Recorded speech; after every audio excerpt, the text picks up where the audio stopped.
Welcome to Recalculating Small Business. Like its award-winning book, Recalculating is dedicated to small business in America. Your hosts are Don Mazzella and Dan Perkins. Don Mazzella is the editor-in-chief of the Small Business Digest.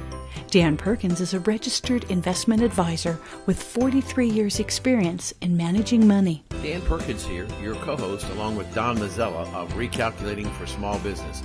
Our radio program is dedicated to you, helping the small business owners increase their profits. We draw our name from Recalculating, voted the best small business book of 2017 by the Independent Press. In this book, it features ways to grow your small business. Now, here's Don Mazzella. Our next guest is Gregg Brown.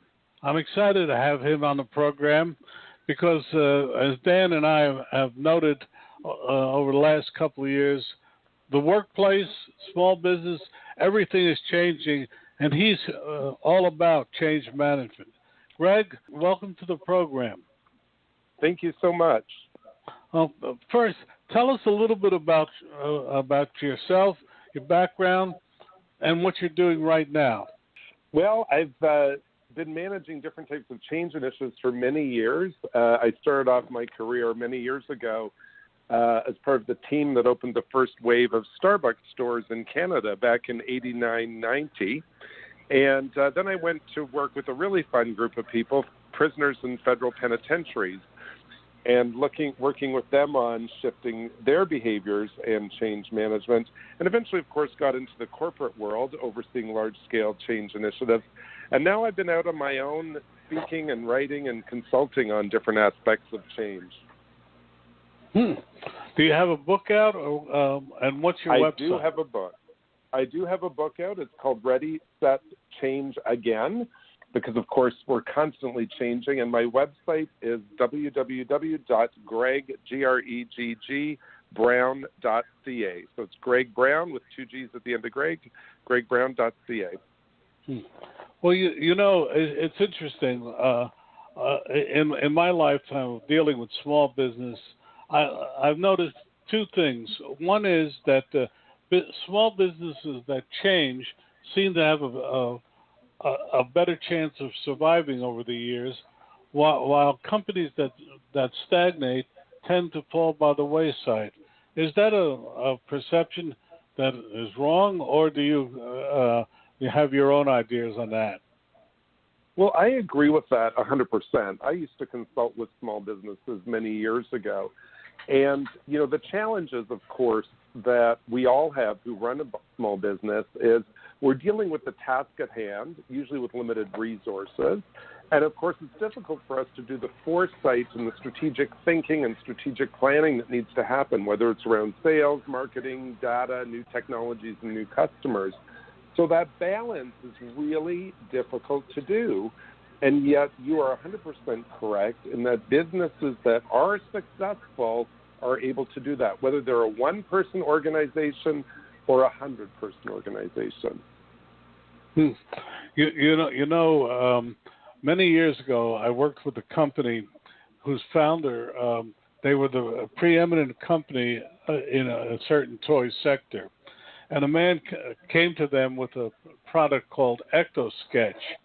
And the guy looked at it and said, gee, that's not for us. It's not in our territory. And the man went over to Ohio Hearts, and as you may know, Ecto-Sketch is still around with us. So it's always to me a surprise that people will not change. But what is the number one reason why small business leaders in particular don't want to change?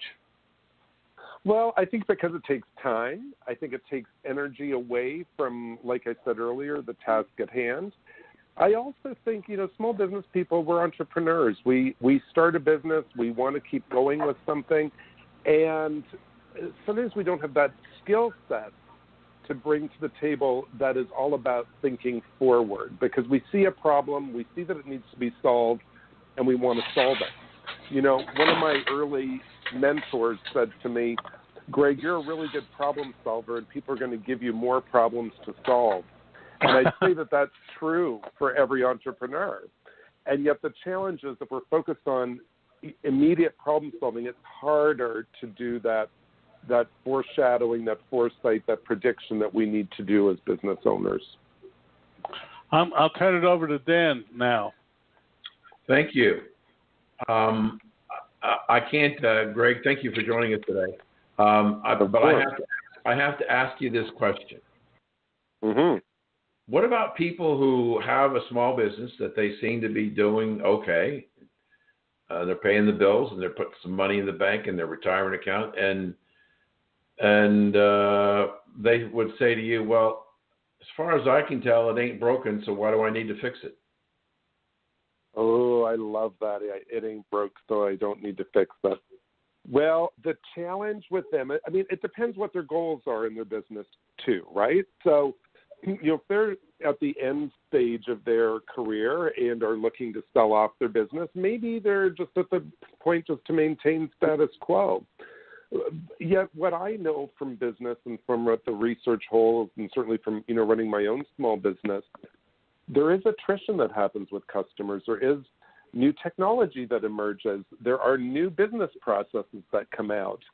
And while we may think in our insular world with our existing clients that things are okay, they are okay at that point.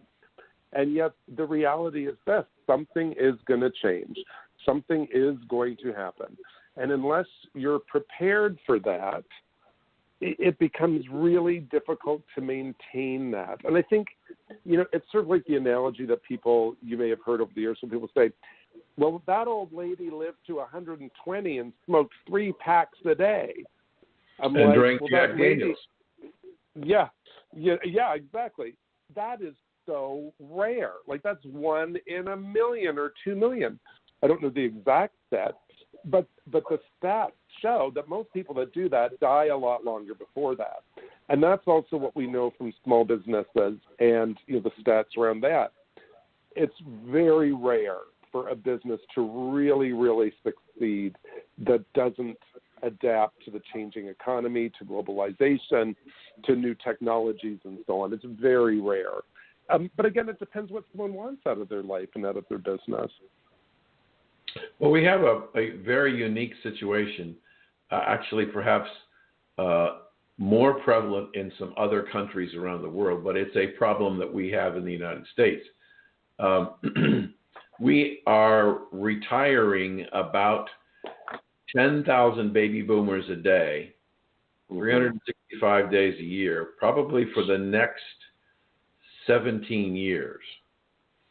And some number of these are small business owners who are trying to figure out what to do with their business because they'd like to have a little more fun in retirement. They don't want to put in 60 to 70-hour weeks, but they've got a problem. Their children may not be interested in the business. And so are they going to let the business fold? And if not, how are they going to sell it? What changes were they going to have to go through in order to make the decision to sell the golden goose?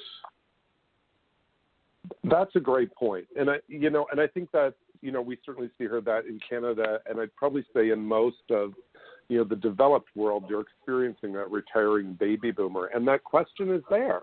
What do I do with my business? The challenge, I think, for small businesses, and I'm going to say, let's say around the $1 million mark, maybe 1.5 million in terms of revenue, if they're that small, is that they're almost not big enough to be purchased. There's probably not a lot of systems in place. There's probably not a lot of support. There's probably not, customer relationship management systems in there. And that creates difficulty for someone that wants to buy it. And the challenge, I think, that all of us face, as we age, is deciding what do we do? Do we license other people to take it over? Do we sell the intellectual property? Do we wind it down? And I think it's dependent upon the market, and I also think it's really dependent upon how much is your business dependent upon you, in terms of are you your brand, or right, is the business the brand? Very good point. The next issue if I look at my business and I'm in the size of business that you're talking about, why should I grow it? Well, I think, growth can be defined a few ways. I think growth can mean getting new clients and new revenue, whatever your revenue streams are or what your revenue channels are. But every business owner knows this, especially small business owners. And our businesses are usually made up of a few bigger contracts and then a bunch of, I call sort of satellite ones that spin around. A lot of us have our core business, the 80-20 rule. 20%, of our money comes from the most amount of clients, but that core 80% comes from a solid few. Unless you're constantly on the lookout for what's next, when you have one of those core clients pull out, your business is in trouble, especially, if you're under $2 million revenue a year. If you have a client that's, say, $400,000 client and they pull out, your business is in trouble because your resource, people's resources is going to be affected, people's schedules, production, whatever you do. So growth can mean, replacing what we currently have, which we all know attrition happens.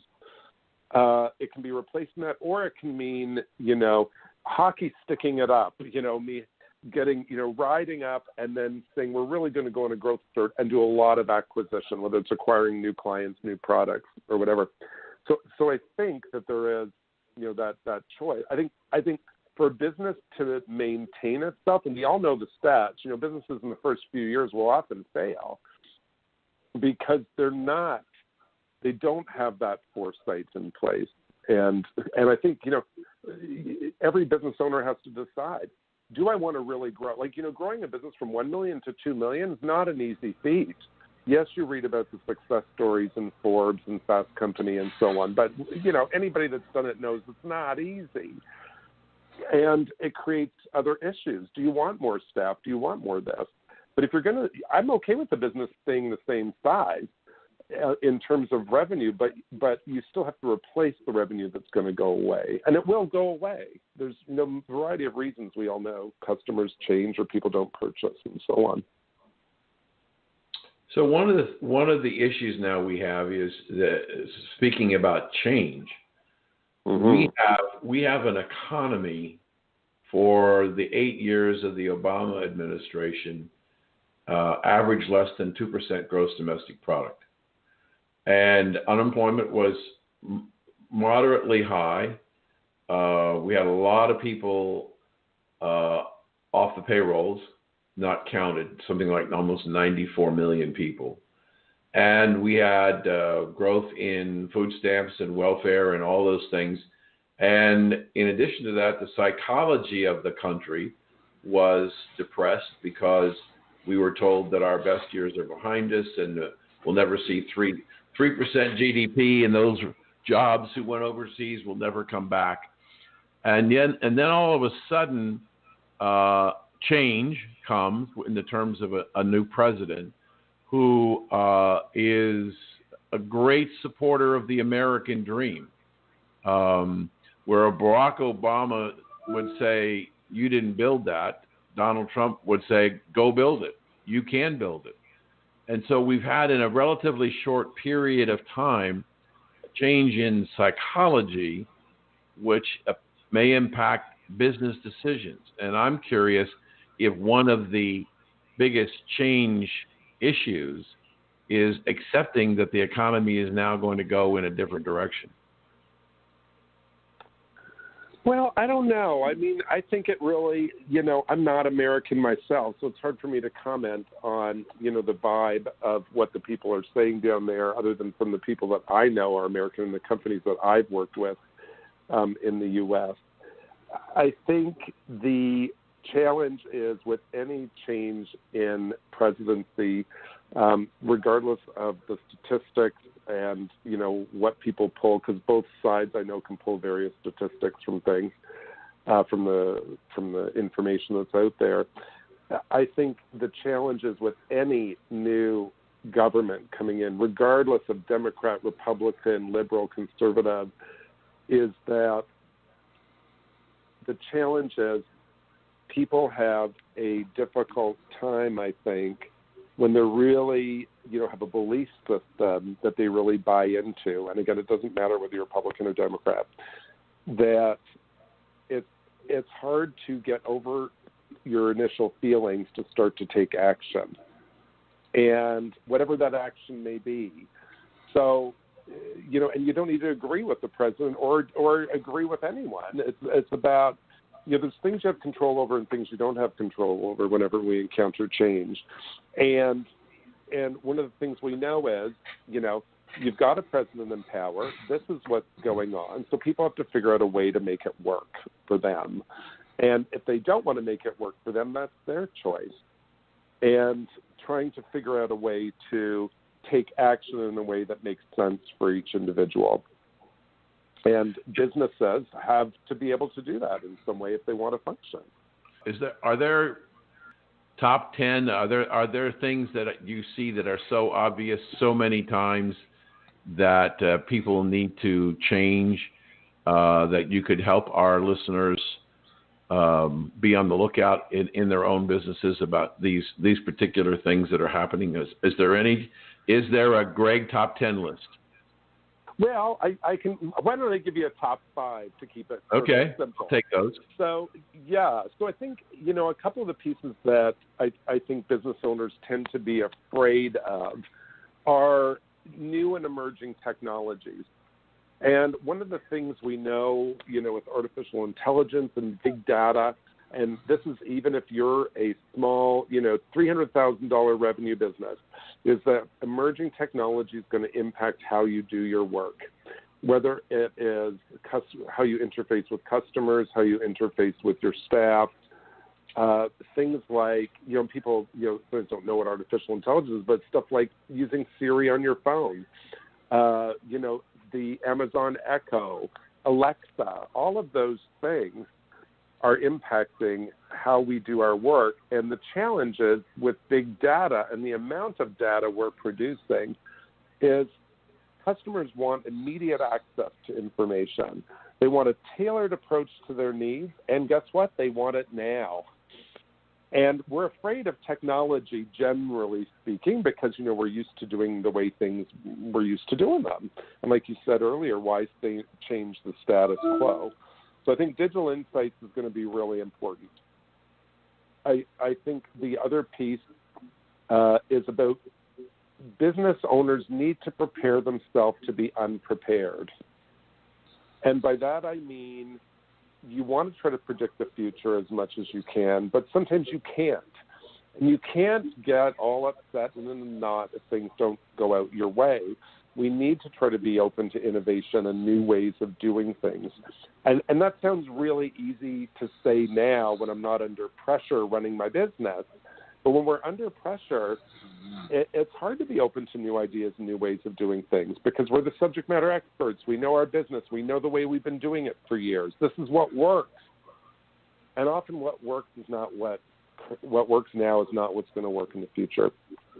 The third piece I think that's really key for small business owners is avoiding the whole concept of positive spin. We have, I think, been told, since we started businesses and through marketing and advertising, that if things go bad, put a positive spin on it. Well, I think that's crap. I think it's really about taking a positive approach because sometimes negative things happen and bad things happen and your clients aren't stupid. They can tell. Taking a positive approach means taking action in an otherwise negative situation. And I think that's really, really key. It's not about telling people things are roses and lollipops and sunshine when they are not. It's really about this is what's really going on and this is how we're going to handle it. And I think that's challenging for those of us because we want to get the sale. We want to make it happen. And the last one I think that is most important for us as business owners is to balance the facts with what you're getting, with what your gut says, what your knowledge says, what your wisdom says. Because facts are one thing, but you don't want them always driving your business bus. You also want to go with what your gut instinct, your feeling, your perception says. And if you really listen to it, using those two pieces combined, wisdom plus facts and action will really create positive change in your business. And those are what I think the top 5 are. Okay, super. Thank you so much, Gregg. I'm going to turn it back to Don. It's really been fascinating, but I guess I'm going to go in a different direction. I've seen a lot of cases where companies have failed in their change process. What are two or three things? What are the two or three things that prevent companies from successfully making the change? Well, you've hit the nail on the head, because the research shows that 70 to 80% of change initiatives don't meet the outcomes that they were supposed to. So, your gut instinct is 100% correct. And the top 3 reasons, I believe, are this. 1, they haven't thought through how they're going to sustain the actual change. So let me put this in real layman's terms. When I ask a crowd of people, when I'm in front of, let's say, 1,000, 2,000 people, I say, how many of you think New Year's resolutions work? Very few people put up their hand, because we all know New Year's resolutions don't work. We can all sit around at New Year's and do a toast and say, I'm going to quit smoking, I'm going to lose weight, I'm going to be nicer to people, and I'm going to do this. And yet just saying something does not make it so. We know there's a lot of effort and energy and planning that goes into creating change. And that's the same with business. We need to think not just about, this is the new process we're going to do, this is the new form we're going to put into the system. What we need to do is say, this is what we're going to do, and this is how we're going to help you do it, and this is what's going to happen if you don't do it. So you need to put the support and accountability pieces both need to be in there. I think the second reason changes don't tend to succeed is people put, we've been told again to put the benefits out there. If I just tell you what the benefits are, you're going to, buy my widget that I'm selling, or you're going to buy into the change that I'm doing. Well, if the benefit is not relevant to me, I'm not going to be interested in your change. We really want to look at, what is the impact going to be? We're all interested in the impact, because nobody reacts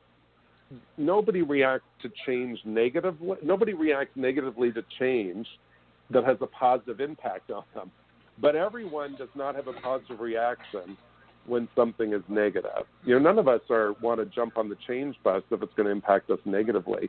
So we need to be balanced in our communication. And I think thirdly, the other piece that I would really tell people is, the reason their changes are feeling is they haven't thought things through from their customer's point of view, or for their employees' point of view, or from the end user's point of view. We always need to get into the head of our targets, of the people that we want to shift and change, and ask the question, what do they need to know to make the change? Not what do I want to tell them, but what do they need to know? And that's basic sales process. But again, 2 types of salespeople. One type will talk at you about telling you everything, and the other type will get into your head and think about, what do they need to know to purchase this? And that is, to me, the fundamental part of it. Well, we're talking with Gregg Brown, who has a new book out. Gregg, the title? Ready, Set, Change Again. Well, Gregg, I'm going to throw, just recently, the publishing industry is going through radical changes, and employees, particularly reporters and writers, are really feeling the brunt as the world has changed. And just recently, Condé Nast, New Yorker magazine, just faced the fact that its disgruntled writers have, instead of embracing the change, have decided to form a union. They've just got 90% of the writers at the New Yorker, that bastion of iconoclastic thought, to agree to a union election.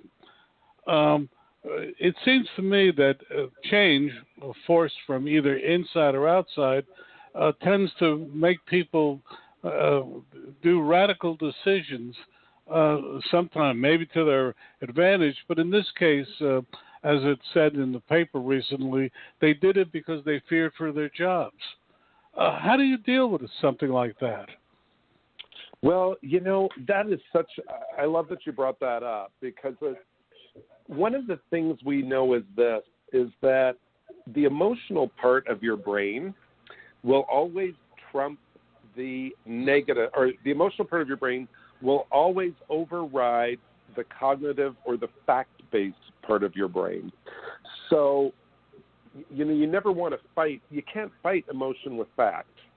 And if people don't believe me, I always say, next time you go home and you're in the middle of the argument and everybody's emotions are rising, start throwing facts at people and see how they respond. Does that escalate or de-escalate? And it will always escalate, because you can't fight emotion with facts. So just like you say, fear is driving this. And you can throw facts at people all you want, but if they're really in that place, you got to get into the fear with them and find out what's going on. And most of us aren't trained to do that, and most of us, frankly, don't want to do that. When we see other people being emotional, most of us want to run the other direction. And yet, our emotional piece, because it's the oldest part of our brain, is the piece that tends to drive us. And it's a good thing that it drives us. It keeps us safe from a lot of things. And yet we can't have it driving our bus at work constantly. As business owners, we want our cognitive part of our brain driving the bus. And yet sometimes, that fear kicks in, and then that starts driving it, and you end up having a different conversation about it. And yeah, people will make decisions like that. You'll hear people who leave jobs. They'll say stuff like, "Oh, I really want to get away from this because I hate this so much." Nobody ever complains and leaves their job because someone doesn't know how to do a budget or a plan. People leave for personalities and emotions and all that sort of messy stuff. And it's not easy to put our fingers on it, and that's where it becomes hard as business owners. It's true, but as one writer told me recently, before this was announced, he's doing it because once he signs the card asking for an election, he can't be fired. It's a sad way to go about things. Dan, you get to ask the last question. I'm fascinated about the discussion about unions, and we have a ruling that could come out from the Supreme Court this week or next week on a union dues case where unions represent employees, and more specifically, this particular case was teachers, where the union is the bargaining agent, but you don't have to belong to the union, but you have to pay a service fee, and then they can use that service fee for political purposes, and the unions want to do that, and there are a bunch of people say, no, that's not what I'm signing up for. But the feeling is that if the government, if the Supreme Court overturns the agency fee issue, it's really going to be tough for unions. And one columnist was saying that the unions may become much more aggressive in trying to organize anybody and everybody into members of their particular unions. That could come even down to small businesses. So that's another change that could be headed this way. And I use that only as an example to ask the question, isn't it futile to ignore change? Isn't it? Say that part again. Isn't it unproductive to ignore change? Absolutely. You can't ignore it. I mean, I think we in I'd say 20 years ago, change management and managing change was something we would consider as something different.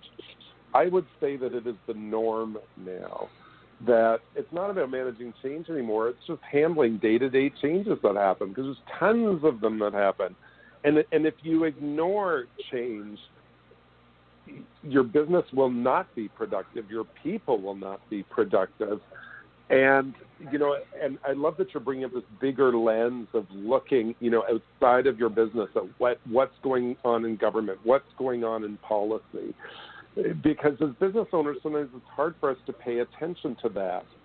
Because, again, we're focused on the day-to-day task. How do I get this widget out? How do I get this printed? Who's going to do this? How do I hire this?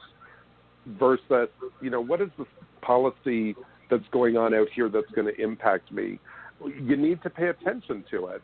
I think it'd be pretty hard to unionize small businesses just from what I've seen here in Canada. I don't think that's a route they often go. But I don't know what will happen in the U.S. I mean, it becomes, because the thing is this, is that there has to be a business case for all of this, for the unions to do that. And I think as business owners, people want to be prepared and look at what's going on and not put their head in the sand, which is, I think, what you're getting at. Right. Thank you so much. Back to you, Don.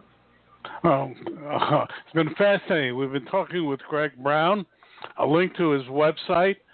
Gregg, your website again, which will be on recalculating.biz tonight. It's GreggBrown.ca, GreggBrown.ca.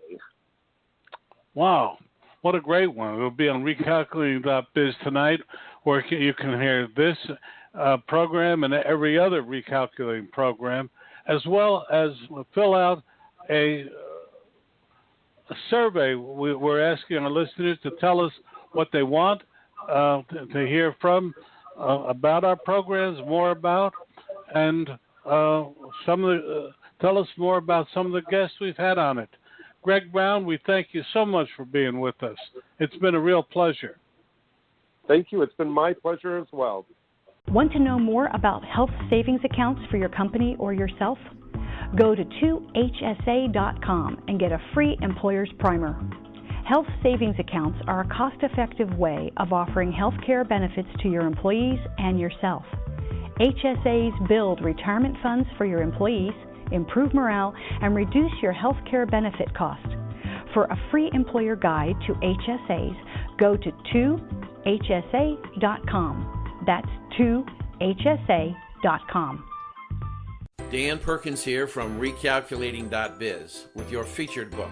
I want to tell you about a recent interview I had with Bob Bethel, a turnaround specialist with lots of success in small business. Bob's new book is Strengthen Your Business, Fail-Proof Strategies for Small Business. He tells us of his life successes and failures that have made him and his clients so successful. Over the years, Bob has brought 77 companies back from the brink and changed them into thriving, profitable businesses. His energy is amazing, and at 74, he proves that you can still have a great deal to give others if you just try. His suggestions are easy to understand and very helpful. One insight struck me was that most companies do not have a plan. The old Chinese proverb says, if you don't know where you're going, then any road will take you there, is true today. Bob Bethel's book, Strengthen Your Business, can be found at Amazon.com or can be ordered at your local bookstore. This has been Dan Perkins with your Recalculating.biz featured book. Welcome back to Recalculating. Dan, over the last couple of weeks, this program has devoted an awful lot of time to the worker, the changing trends, the needs of small businesses, and indeed big businesses. And for that reason, we're particularly glad today to have Jim Salzman talk about a different approach. But Dan, I'm going to turn it over to you for the introduction, because he is such a good friend of yours. Thank you. Good morning, Jim. Good morning, Dan. Ladies and gentlemen, this is Jim Salzman. He is a friend of mine from Sanibel Island, Florida. And what Don was saying is that we have been talking to a lot of people about the unemployment rate at 3.9, and in some places in the country, 2%. And we've been talking to these experts about reentry, meaning people who have retired and realize that they miss doing what they were doing or miss the work and are re-entering back into our workforce in a desperately needed time. And Jim is one of those people. He was a very successful lawyer in Chicago and retired, and said to me at lunch last week, I got tired of licking envelopes and I decided I wanted to re-enter. So we're going to talk to Jim about his experience, what made him decide to do what he wanted to do. So Jim, thank you for joining us and sharing your life experience with us. Well, it's a pleasure to join you. Let me start off by help our listeners understand the process that Jim Salzman went through, that he needed to come back into the work environment. What happened, Jim? I retired from my legal job. I was a managing partner of the Chicago law firm of Ford and Harrison in March of 2013. After that, I retained a few select clients that I did periodic consulting work for, essentially along the same lines that I had practiced full time. I also had retired from the Illinois bar in 2013. So at the March of 2016, I terminated my consulting more because of a personal reason. My wife had terminal ovarian cancer, and she subsequently died in September of 2016. So after that, I traveled extensively, 12, 13 months. When I came back to Sanibel, I did quite a bit of volunteer work. I played some golf and other leisure activities. But about 6 months ago, I started thinking, it just isn't the fulfillment that I had when I worked. And I thought, I really need some more intellectual stimulation, some challenge that work provides, and my work specifically to me. And then also, I miss the scheduling, the relate to a more structured environment, time management type of environment that I just missed. And quite frankly, I didn't feel retirement really satisfied those needs. So that's how I now have gotten back into this part-time, if you will, project-oriented consulting with primarily smaller organizations, $5 to $50 million organizations. When you made that decision, Jim, you could have gone back probably and reinstituted your license at the Illinois bar, but you did say to me that you didn't want to have to take the Florida bar exam. But practicing law wasn't, which you did for many, many years, wasn't apparently high on your agenda. You wanted to do something, but not exactly what you were doing before. Well, Dan, before, when I was practicing law, I was, working in a 50, 60-hour-a-week job. I was traveling nationally, even internationally at times. And no, I did not want to re-immerse myself in that.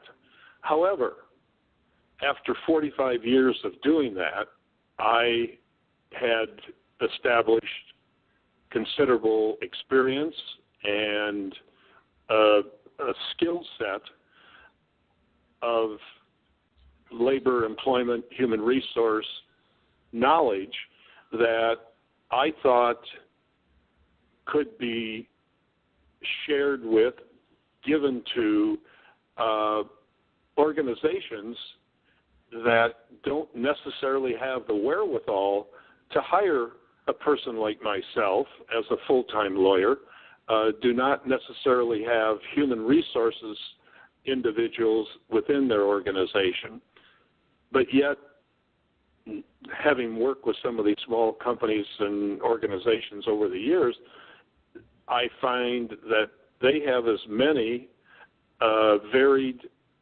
personnel issues, if you will, as large organizations do. And so consequently, I think there's a real need there to fill what has gone unfilled. And so that was my goal, that is my goal, to partner with these types of organizations for these types of issues. So when you decided to come back into the workforce and you began to identify where you wanted to go, and the kinds of things that you wanted to get involved in, you thought would pique your interest and keep you interested, occupied, engaged, whatever the right word is. Two questions. How did you decide how much of your time you wanted to commit to this? And how have you, since you're relatively new out, how are you finding clients? Well, I really haven't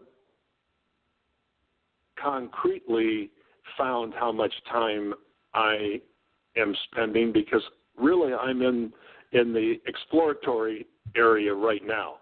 I have reconnected with a number of previous clients. I have sent out my resume and my description of what I would like to do to many friends, associates that I've known over the years. I have contacted several agencies, consulting agencies, that I am desirous of partnering with. There are organizations out there that basically take a person like myself, they put me in their Rolodex, if you will, and when a client of theirs calls and says, we need this kind of advice from this type of an individual, if that fits my description on their Rolodex, then they give me a call and explain what the project is. Am I interested? If I am, then I contact the client, we discuss things, and we take it from there. So that's what my goal is. I have a couple things pending right now, but nothing certain as of yet. I really only started this about a month ago.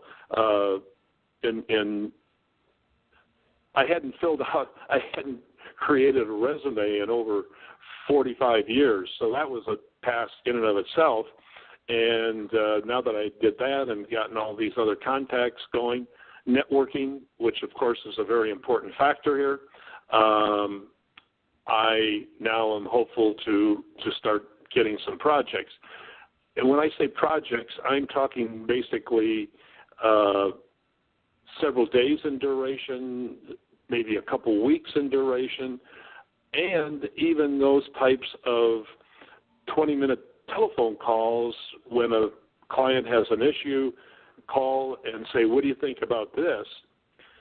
Because I think those kind of telephone calls are probably as important as full-time representation, because if the right advice is given, probably a serious issue can be dealt with immediately and not end up in a multi-$100,000 lawsuit.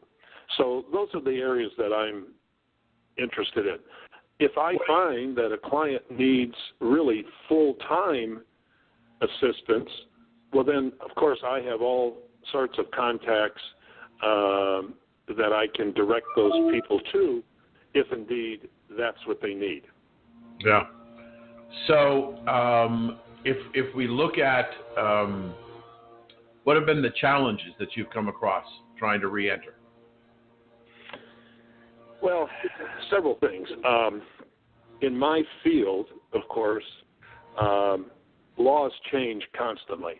Labor and employment laws are probably one of the most fluid areas of the law. So that is, of course, a big challenge because one must be up to date as to giving advice, what the laws are. Even though I am not practicing per se as a lawyer, I still have 45 years of being a lawyer, and therefore I can, certainly give advice as to what the law says. I would not represent a client in court because I've retired from the bar. So your subject matter, that is a challenge. Also, the clients that I've worked with in the past, many of them are gone. They've retired. So it's trying to hook up with their successors and deal with them.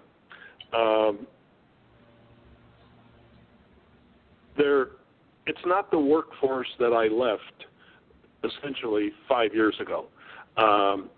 As you know, millennials make up over 50% of the workforce, which basically means I will likely be dealing with either clients or of a boss that would be over me or whatever, that could be the age of my oldest grandchild. So that's another challenge, is fitting into the demographics of the current workforce. There is value in age and supposedly wisdom, but on the other hand, you have to demonstrate to people much younger than you that it's relevant to them and to their issues. They don't want to hear about the past. They want to hear about what is going on currently. So that's another challenge. So let me turn it over to Don. He said he has some questions he wants to ask you. Don? Well, Jim, we're talking with Jim Salzman. He's a retired attorney who's looking not to get back into the workforce full time, but to occupy the time. And I have to tell you, you've hit on a number of issues and a number of insights which we, Dan and I, often run across. I'm in the same age bracket as you, perhaps a couple of years older. And I've always learned and felt that retirement is doing what you want to do, not what you have to do. And that's how I've always looked at retirement. But Jim, let's first start with the idea. How do you convince a millennium individual that you have knowledge and wisdom and information that they can use as we move forward into a rapidly changing environment? Well, I think first and foremost, experience in my field is extremely important. Of course, you have two different types of workforces. You have non-union workforces in an organization, and you also have unionized workforces. The experience, particularly in unionized workforces, is something that has been wholly lacking with younger attorneys, labor and employment attorneys. What a lot of the representation of union represented employers entails is not found in books and not found in textbooks. It's learned over years of practice. So that's one, I think, relative advantage that I have. Skill sets. The knowledge of not only what the law is today. I mean, you can go on Google and find out what the law is. It's how the law has developed. What was the law 10 years ago? Why has it changed? What were the factors that caused the changes? And then how do you, with that information and knowledge, how do you apply the laws that exist today? The reason we have courts is that just because a statute says something doesn't necessarily mean that's the way it's interpreted. And courts, of course, have to find out or decide how best to interpret a statute, for example. So that's the kind of experience and knowledge that a person that's done it for 45 years brings to the table. Now, admittedly, a millennial, because he or she went to graduate school with friends who may now be consultants or lawyers themselves, may well have an inclination to opt to deal with them, but if they find that that's not sufficient, then someone like myself at least will present an alternative. I can't be all things to all people, obviously. No, but perhaps I missed it, but your specialty is labor law. Am I correct on that? Yes, labor and employment law representing exclusively management. Wow, you're the type of lawyer that I could have used in the past. Could we go into that? And what are you seeing as the evolving trends in labor law today? I'd be fascinated to have your perspective after so many years. Well,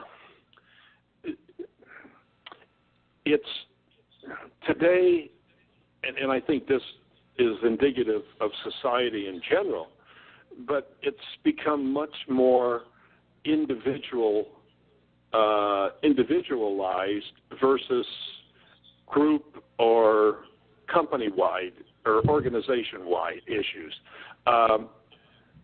There are all sorts of state laws in particular that deal with handguns, for example, handguns in the workforce, electronic cigarettes.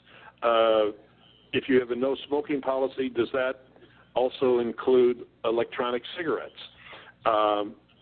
The various harassment issues have become very personalized.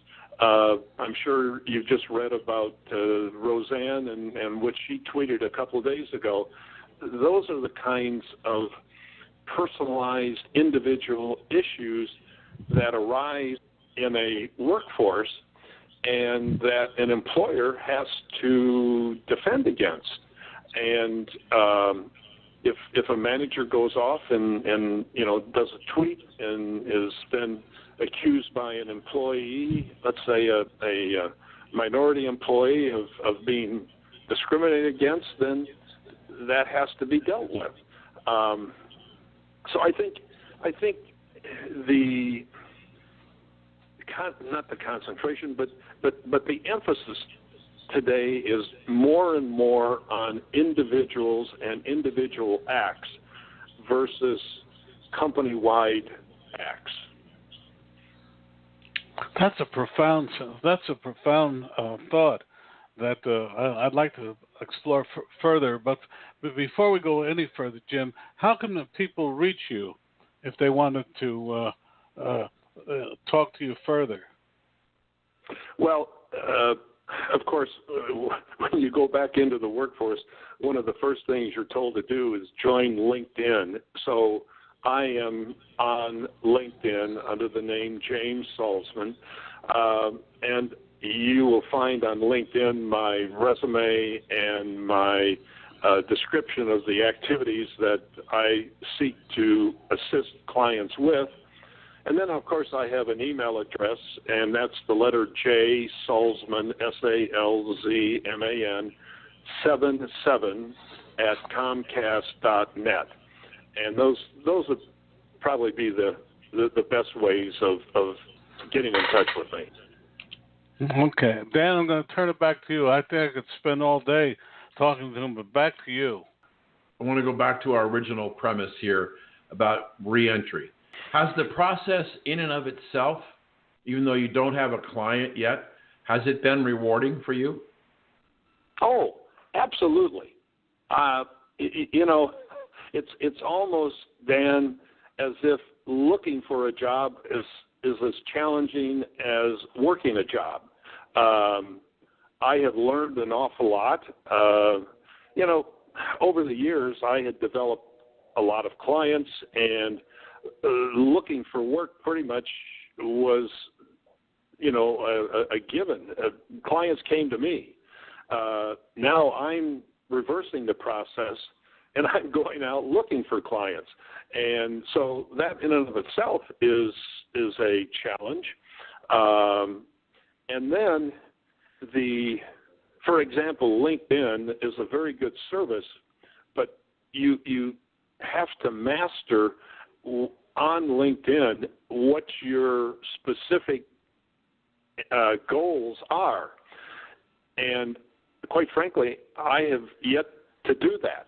I have been getting job offers to work for a plumbing company, to work as a legal secretary, all sorts of opportunities that somehow the algorithm brings up some of those buzzwords, I guess, that I inserted that lead to those kind of opportunities. So as it is, this weekend, I am going to be fine-tuning my LinkedIn description of goals and hopefully be able to narrow that down. The other thing LinkedIn doesn't really help a lot so far is in part-time project-type work.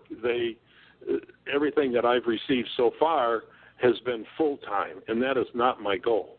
Yeah. So that's a real challenge. Okay. But I must say, 3 weeks ago, I didn't even know what LinkedIn was. So that's been an interesting experience. Good. We've been talking with Jim Salzman, a resident of Southwest Florida who was out of the workforce and has decided to come back in and try and use his talent and abilities and experience. Jim, it's been a pleasure to have you with us today. Jim's interview will be available on our website along with all of our other programs, and you can go there through recalculating.biz. Jim, thank you for joining us today. Well, thank you for the opportunity. I've enjoyed talking to both of you. Dan Perkins here from recalculating.biz with your small business tip of the day. Small business funding is easier these days thanks to a new breed of lender called fintech lenders. These internet-based lenders cut the time between applying for funds and getting the funds to just hours instead of months. They also make it easier to repay your loans, but their costs might be a little higher for their service. The next time you need dollars for your small business, try them. You might like the change. I'm Dan Perkins for recalculating.biz and your small business tip of the day. Dan, before we go any further, I want our audience to know about your new runaway hit book on Alzheimer's disease and how it affects teenagers. Please tell us about it. Yeah, Don, thank you. The book is called Why Can't Grammy Remember Me? It's a book written primarily for children ages 9 to 12, but really needs to be read by the entire family. And what I try to do is I try to take the subject matter of dementia and the challenges to a different level in the form of a mystery story with my two little detectives, two little girls, Hudson and Charlotte. And it really creates a breakthrough opportunity for small children and parents and families to begin to understand the problem with dementia. See, Don, the real challenge is that the children are the forgotten people. Mom and Dad spend so much time working to try and take care of Mom and Dad, they don't take the time to explain to the children what's going on in Grandma or Grandpa's brain. So you can buy it at Amazon.com, or you can order it through your local bookstore, or any online bookstore besides Amazon has it available. Why Can't Grammy Remember Me? Illustrations are spectacular. A story by Dan Perkins. Your runaway bestseller, new book. Why Can't Grammy Remember Me by Dan Perkins. Thank you for joining us on Recalculating. We hope the information you received on today's episode was helpful to you in starting and growing your business. Please go to our website, recalculating.biz, to contact us, to listen to past shows, and see special offers. Until next time, remember, if you grow, we grow. Join us next week for more helpful ideas to make your business a great success. Recalculating, a program designed to help you be successful.